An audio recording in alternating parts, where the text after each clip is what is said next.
It's the Office of the Public Protector, Parliament, and up to the Constitutional Court for review.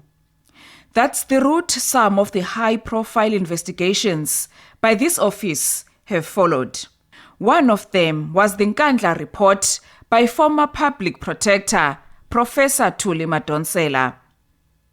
The report found that former President Jacob Zuma unduly benefited from non-security upgrades at his Nkandla residence.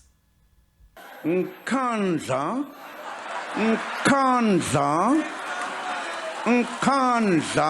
Hey, hey, hey. Even if you tell them the Nkandla report is being processed, is going to come. 3 investigations have been made. Nkandla, even if we are discussing very serious matters, stand up, point of order. Yes, Nkandla. Tick was a George Cook. Hey. The administration at the time went to great lengths to defend the upgrades, saying they were strategic assets, but the courts were having none of that. The National Treasury must determine the reasonable costs of those measures implemented by the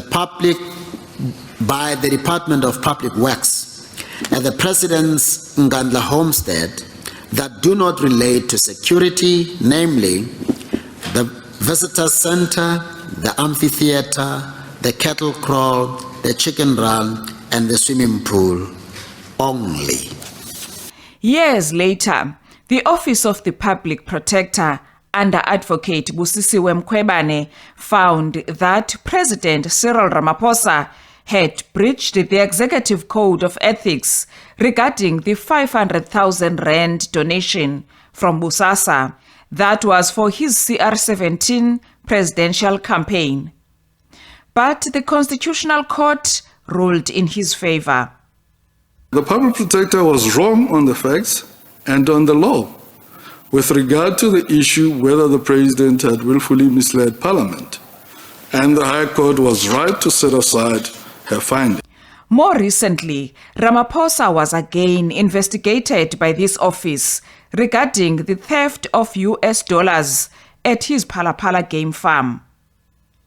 Acting Public Protector Advocate Koleka Gcaleka cleared Ramaphosa of any wrongdoing, and her report is being challenged in court by the ATM.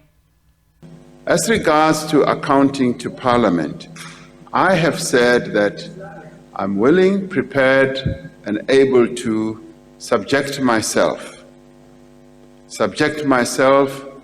to all manner of investigations, as well as inquiries, as well as processes that are unfolding here in Parliament. The Council for the Advancement of the South African Constitution says the tension between the executive and the Office of the Public Protector is caused by several factors. It is these breaches or alleged breaches of the Ethics Act that brings the Office of the Public Protector into the realm of politics, because complaints are often laid by opposing politicians or political parties.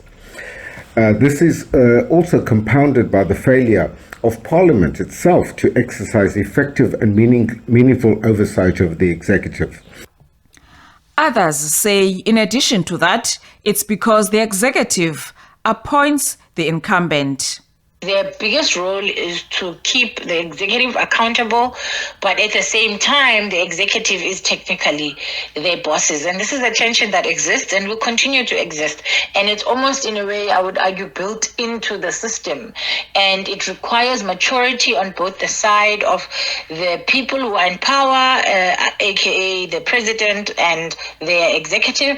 And it also requires maturity on the side of the public protector. The process to appoint a new public protector is already under scrutiny. The inclusion of Gcaleka among the 8 candidates to be interviewed for the position has been met with criticism in some quarters. Lula Mamatya, SABC News, Parliament.